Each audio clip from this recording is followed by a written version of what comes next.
વલસાડના હોમગાર્ડ કચેરી ખાતે હોમગાર્ડ્સ ડે નિમિત્તે રેલી સહિતના વિવિધ કાર્યક્રમોનું આયોજન કરવામાં આવ્યું।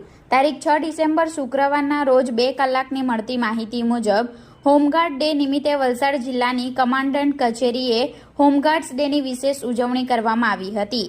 જિલ્લાના હોમગાર્ડ્સ કમાન્ડન્ટ કચેરીથી હોમગાર્ડ્સના જિલ્લાના કમાન્ડર દિવ્યાંગ ભગતના હસ્તે લીલી ઝંડી આપી રેલીને પ્રસ્થાન કરાવવામાં આવી હતી। આ રેલી શહેરના મુખ્ય માર્ગો પર ફરીને પરત હોમગાર્ડ કચેરીએ આવી હતી।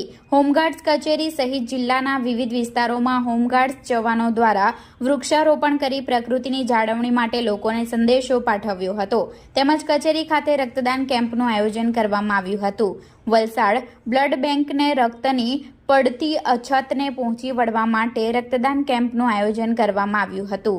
રક્તદાન કેમ્પમાં હોમગાર્ડ્સના જવાનોએ ઉત્સાહભેર ભાગ લીધો હતો।